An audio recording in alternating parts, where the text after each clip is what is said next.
El hombre encapuchado para este ritual se necesita 2 cordones negros y un teléfono fijo. Tienes que cerrar todas las puertas, ventanas y cortinas de tu casa, apagar todas las luces y dispositivos. No puedes llevar contigo ningún objeto de protección. Luego te tienes que sentar en tu cama relajado y contar del 1 al 13. Lentamente luego marcas con el celular este número, 2049888. Ahora tienes que atar uno de los cordones al auricular del teléfono y a continuación luego marca este número, 255158823. Mantén el auricular en el aire y vuelve a contar nuevamente hasta el 13 y baja el auricular. Y ahora que te debes acercar al auricular y decir hola. Necesito un taxi, luego toma el otro cordón negro y reemplázalo y te tienes que deshacer del cordón ya utilizado lo más rápido posible. Después de esto, ya podrás estar más tranquilo porque técnicamente ya pasástelo. Más difícil ahora puedes abrir las cortinas. Si hiciste todo bien notarás que el cielo tiene un aspecto extraño y además habrá un taxi de color negro estacionado afuera de tu casa y será conducido por un hombre encapuchado. Cosas que no tienes que hacer, no hables con él, no entres en pánico, no intentes salir del taxi si este está en movimiento o puedes acabar muy mal. Si ya no quieres seguir tienes que acercarte al hombre encapuchado y decirle con voz baja ya he llegado a mi destino, entonces te quedas dormido y despertarás en tu casa. Nuevamente levanta el teléfono con el cordón y marca el siguiente número, 2000082. Deja a un lado el auricular y di gracias por el viaje. El viaje termina cuando tú lo decidas y si te atreves a seguir en el taxi. El entorno de este cada vez se volverá más terrorífico hasta el punto de desear no haber visto las cosas del entorno. Nadie sabe cuál es el destino final del taxi ya que nadie ha aguantado todo el recorrido. Cuando tenía 10 años, tenía una amiga llamada Sara. Ella y yo eras mejores amigas, hasta que un día llega una nueva alumna, su nombre era Camila. La profesora le dijo que se sentará al lado de nosotras. Y empezamos a hablar, yo veía que Sara estaba hablando demasiado con ella, al paso que cuando le iba a decir algo a Camila me interrumpía. En el descanso, vi que Sara y Camila salieron antes que yo. Cuando las iba a alcanzar, Sara solamente me dijo que me alejara de ellas, y mientras Camila se reía, yo solamente iba llorando al baño. Solamente pensé que lo dijo de broma, pues ella era así pasar. Semanas y Sara y Camila ya no me hablaban, y entonces tuve que buscar nuevas amigas. Un día una de mis amigas me dice que la directora me llamó para ir a su oficina. Cuando voy veo a Sara consolando a Camila. Cuando entró pregunto que por qué Camila está llorando. Sara me contesta, gritando, ¿cómo te atreves a golpear y patear a Sara en la cara? Yo solamente me quedé helada, pues yo no había hecho nada. Entonces la directora llamó a mi amiga y le preguntó si estaba con ella en el descanso. Ella dijo que yo pasé todo el descanso con ella. Entonces Camila gritó, eso es mentira. Ella fue al baño, me pegó y me pateó. Yo solamente le dije a la directora que revisara las cámaras. Cuando las revisó vio que yo y mi otra amiga pasamos todo el tiempo juntas. Entonces la directora le dijo a Camila que le mostrara su cara. Al principio Camila no quería, pero al final se quitó las manos de la cara y la tenía roja y morada al ver eso. La directora cogió un pañuelo con agua y le limpió la cara, dándose cuenta que era pintura al ver eso. La directora llamó a la mamá de Camila y la suspendieron por 2 semanas. Hasta el día de hoy nunca más he vuelto a hablar con ellas. Lo único que sé es que ellas quieren que yo vuelva a ser su amiga. Hola corazoncitos, hoy les voy a contar la historia del teque teque. Aclaro que sí, eres muy miedoso, no la escuches. La leyenda cuenta que el teque teque es el fantasma de una joven que murió trágicamente en una estación de tren. La chica era introvertida y muchos de sus compañeros del colegio eran malvados con ella, por lo que le hacían bromas pesadas, hasta que un día de las bromas se les fue de las manos. Un grupo de amigos decidió colocarle un insecto en el hombro a la chica mientras esperaba el tren para asustarla y lo lograron. Cuando lo vio comenzó a saltar para quitárselo y acabó cayendo sobre las vías del tren, que posteriormente la atropelló y descuartizó a la mitad. Los amigos estaban tan ocupados riéndose de su broma que no notaron que el tren se acercaba, y para cuando lo hicieron ya era muy tarde. Los chicos juraron no decirle nada a nadie de lo sucedido e hicieron pública la versión de que como era una chica rara, no soportó su vida y decidió arrojarse delante del tren cuando pasaba. Pero una noche la joven regresó por su venganza. Los 3 amigos iban caminando en la noche cerca del lugar cuando comenzaron a escuchar un sonido demasiado extraño que cada vez parecía estar más cerca. Cuando se dieron la vuelta, allí estaba la chica sin piernas y con sus tropas colgando, que los miraba fijamente. Intentaron huir pero fue inútil. El fantasma se dispuso a cortarlos por la mitad a los 3 amigos con una guadaña y de esa forma dejarlos en mismas condiciones. Desde entonces el fantasma teque teque ronda estaciones de tren en busca de nuevas víctimas para satisfacer su necesidad de venganza. Contando el ritual de la ventana. Antes de empezar quería decir que este video está hecho por Tulip Stories. Con esto dicho, comencemos. Para empezar, el ritual es extremadamente fácil de iniciar, aunque requiere un poco de tiempo y, como muchas cosas, es aleatorio. Solo hay que hacer una cosa para jugar. Con una condición al hacerlo, tienes que cerrar las ventanas y las cortinas de tu cuarto antes de acostarte, de la manera más cuidadosa y sospechosa posible, con la condición de que sea fin de mes. Eso es lo que atrae al otro participante, pero es debido de informar que esto va a necesitar varios intentos, ya que no siempre se presenta a la primera. Normalmente se presenta entre el intervalo de los 6 a 12 intentos. Pero, ¿cómo sabes si funcionó? Y lo más importante, ¿en qué consiste el juego? Sabrás si funcionó cuando el juego comience, y eso, amigos míos, será cuando te despiertes. Y no despertarás de forma natural, sino que estarás algo mareado o intranquilo. De repente, oirás un golpecito en la ventana. Vas a empezar a escuchar golpes en la ventana, Al principio serán lentos y suaves, pero poco a poco serán más fuertes y constantes. Tú, como la otra parte del juego, tienes que jugar, y lo que tienes que hacer es muy simple, debes fingir que estás dormido. Aquí es donde las cosas se ponen interesantes, porque hay varias cosas que delatan a alguien que no está dormido. Se mueve mucho, no se tapan totalmente la cabeza con las sábanas, y lo más importante, de todo, uno no duerme con los ojos abiertos. Tienes que fingir estar dormido sin, en ningún momento, abrir los ojos. Mientras tanto, lo que hay al otro lado va a seguir golpeando la ventana hasta que habrá un punto en donde dejará de golpearla. Por nada del mundo te muevas, ni pienses que se ha acabado, es una trampa. Siempre lo hace, te hace creer que ya se acabó, pero en realidad te quiere sorprender para que abras los ojos. El ente va a seguir tocando y golpeando la ventana, a cada instante, durante toda la noche. Habrá momentos en los que va a golpear tan fuerte que creerás que va a despertar a alguien o va a romper la ventana. No sientas temor, estás protegido siempre que parezcas dormido. No pidas ayuda, nadie acudirá, es tanto y esa cosa.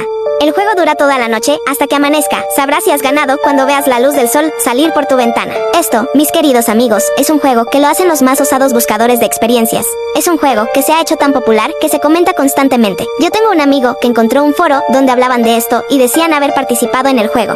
En lo que todos concuerdan es que nadie sabe qué es lo que hay detrás de la ventana. Nadie sabe qué le pasa a los que pierden el juego. Si deja de golpear la ventana durante la noche, recuerda que es una trampa. Dicho el llamado la muñeca maldita, lo único que necesitas es un muñeco o muñeca con articulaciones, un bote de sal y un cuchillo. Debes estar solo en tu casa, si no, no funciona. Primero a las 12 coges la muñeca y la apuñalas. Después la dejas en un lugar, lejano a ti para que te dé tiempo a hacer un círculo con sal. A las 3 se dice que la muñeca cobrará vida. Hasta intentar acabar con tu vida, ¿lo intentarías? Imagina estar contando historias de terror con tus amigos, pero nada basado en hechos reales.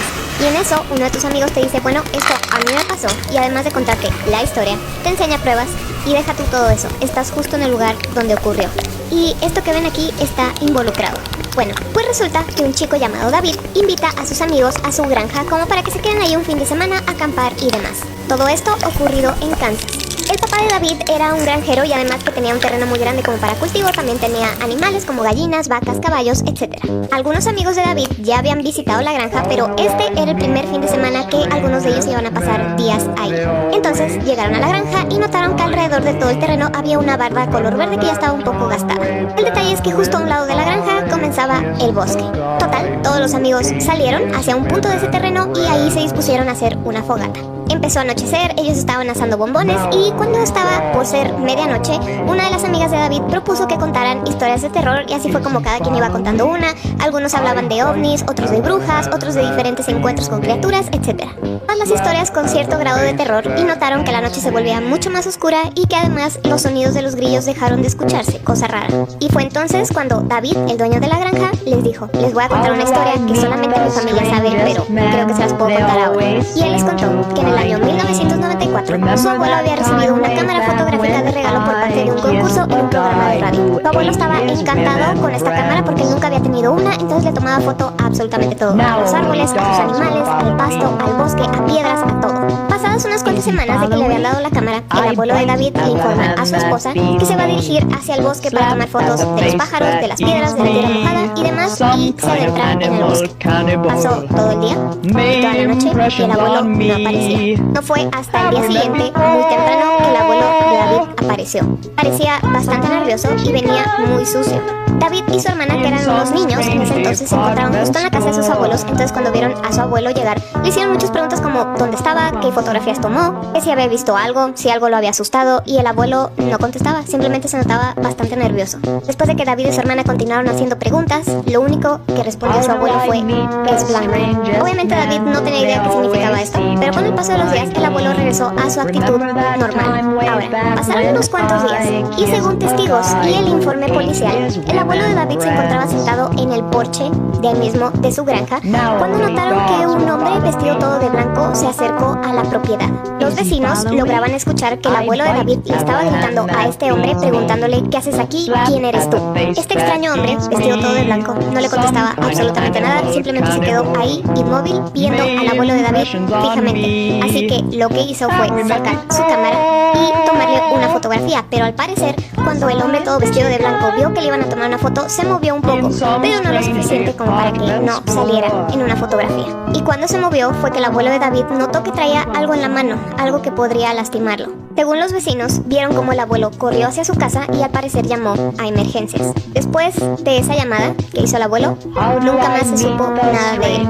Y según el reporte policial, la llamada fue bastante corta, ya que cuando le contestaron le dijeron cuál es su emergencia, el abuelo contestó: necesito a la policía aquí porque hay un hombre que está afuera de mi propiedad y trae, les digo, este artefacto que puede que me lastime. Y la operadora le contestó: ok, dígame su dirección. Y cuando le dijo esto, la llamada se cortó.